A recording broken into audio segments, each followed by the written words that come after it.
당신의 질문에 전생은 이렇게 대답합니다. 박진여.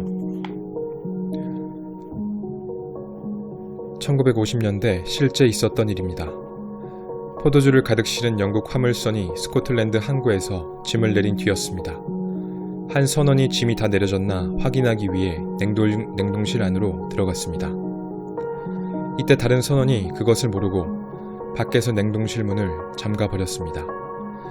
안에 갇힌 선원은 문을 두드리고 고함을 질렀습니다. 하지만 아무도 그 소리를 듣지 못했고 배는 스코틀랜드에서 포르투갈을 향해 출발했습니다. 다행히 냉동실 안에는 먹을 것이 충분했습니다. 하지만 갇힌 선원은 자신이 곧 얼어 죽게 될 것이라 생각했습니다. 그래서 쇠꼬챙이로 벽에 죽음의 과정을 날짜별, 시간별로 차례차례 기록했습니다. 먼저 손가락과 발가락이 얼었고 이어 코가 얼었고 마침내 몸이 서서히 굳어갔습니다. 배가 포르투갈 리스본 항구에 도착했을 때 그 선원은 얼어 죽은 상태로 발견되었습니다. 사람들은 그가 새겨놓은 기록을 통해 죽음의 과정을 알 수 있었습니다. 하지만 놀라운 사실은 냉동실 안이 섭씨 19도로 춥지 않았다는 것입니다. 저온이 필요한 화물이 들어있지 않아 냉동장치를 가동하지 않았던 것입니다. 그런데도 선원은 섭씨 19도에서 얼어 죽었습니다. 왜 그랬을까요? 그것은 자신이 춥다고 생각했기 때문입니다. 만약 그 선원이 난 살 수 있어, 이 정도는 별거 아니야 라고 생각했다면 생존엔 아무 문제가 없었을 것입니다. 그렇습니다. 인간은 생각한 대로 살지 않으면 사는 대로 생각하게 됩니다. 마음먹기에 달려있는 것입니다. 자그마한 생각의 차이가 엄청난 결과를 만들어냅니다. 그렇다면 도대체 그 생각이라는 게 무엇일까요? 마음이라는 건 또 무엇일까요? 그것들은 어떻게 생겨나고 어떤 방식으로 움직이는 걸까요?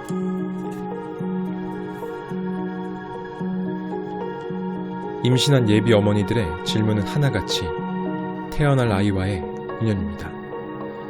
내 아이의 영혼은 어디에서 오는 걸까요? 나와는 전생에 어떤 인연이 있을까요? 공부는 잘 할까요? 엄마가 바라는 훌륭한 사람이 될까요? 리딩에 따르면 부모와 자식 관계는 전생의 인연에서 비롯한 것이지 우연인 경우는 없습니다. 아이와 부모는 영적 프로그램에 따라 만납니다. 영적 프로그램이란 카르마의 법칙에 따라 입력된 일종의 고차원적 컴퓨터, 아카샤 레코드 기록에 의한 연산작용인데 불교에서 가르치는 12연기법으로도 설명할 수 있습니다. 영적 프로그램 작성자는 어떤 사람이 가지고 있는 업의 정보를 기본값으로 전제하고 그 관계를 설정합니다. 그중 부모와 자식 관계는 서로 영적으로 성장하고 진화해 나가는데 궁극적 의미와 목적이 있습니다. 운명이란 영혼이 스스로 의지를 가지고 살아가면서 관계를 다져나가는 과정입니다. 물론 그 과정에는 카르마의 작용도 포함됩니다. 만약 출생이 예정된 아이들의 영혼에게 자기 부모를 임의적으로 선택하라고 하면 어떤 일이 벌어질까요? 그 세계에서도 인간 세상처럼 힘있고 배경 좋은 영혼이 힘없고 초라한 영혼에게 갑질을 하면서 우선권을 누릴까요? 만약 그렇다면 대부분은 불행한 부모보다 행복하게 사는 부모를 선택할 것입니다. 가난에 찌들고 매일 술에 취해 다투는 부모보다는 부자나 사회적 명성과 명예를 가진 부모의 품에 안길 것입니다. 하지만 카르마의 법칙은 그렇지 않습니다. 어떤 영혼이든 평행 이론에 따라 균등한 삶의 기회가 주어집니다. 여러 생을 거치면서 부자와 가난한 자, 잘생긴 사람과 못생긴 사람, 건강한 사람과 병든 사람의 역할을 번갈아 겪게 됩니다. 주인과 노예, 가해자와 피해자 등의 위치를 바꿔가며 경험하는 것이죠.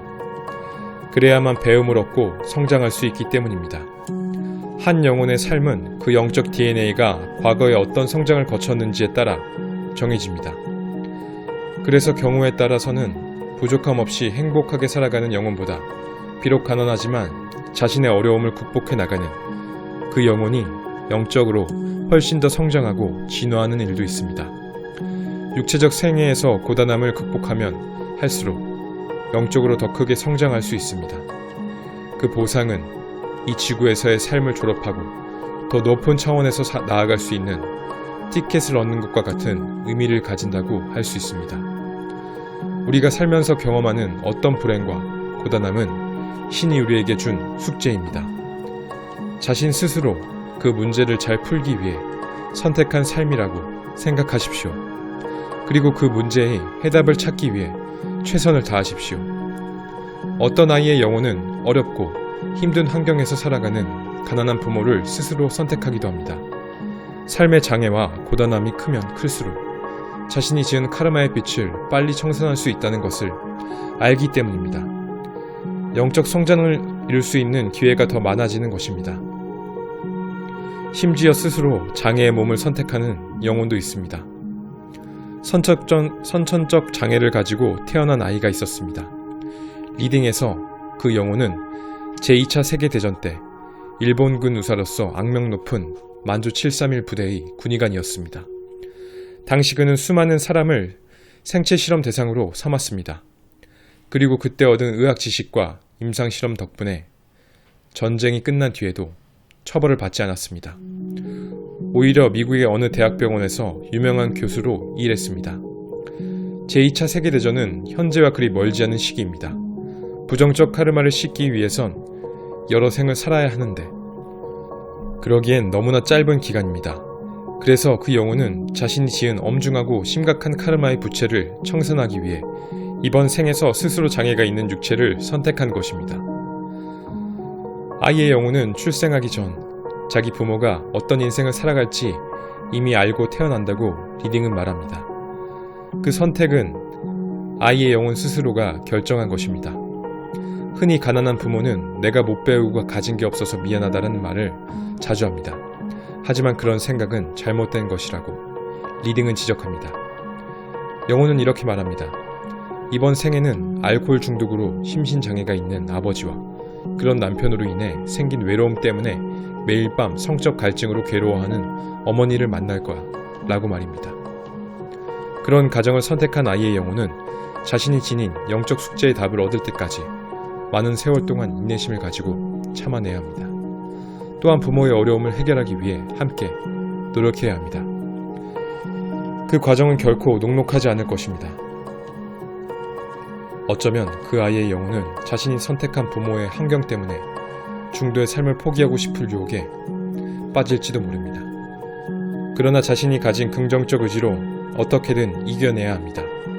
그렇게 하다 보면 자신이 세운 이 세상의 영적 계획과 약속의 의미를 깨닫게 됩니다. 그리고 마침내 그 영혼은 한 단계 높은 영적 성장을 이룰 수 있습니다. 리딩에서 발견한 흥미로운 점은 아이의 영혼이 부모 중 어느 한쪽에 더 많은 영적 유대 관계를 가지고 태어난다는 것입니다.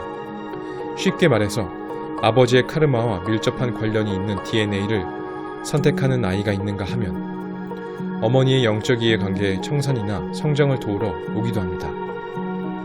또는 그 집안이 갖고 있는 조상의 카르마를 대신 정화하기 위해 태어나기도 합니다.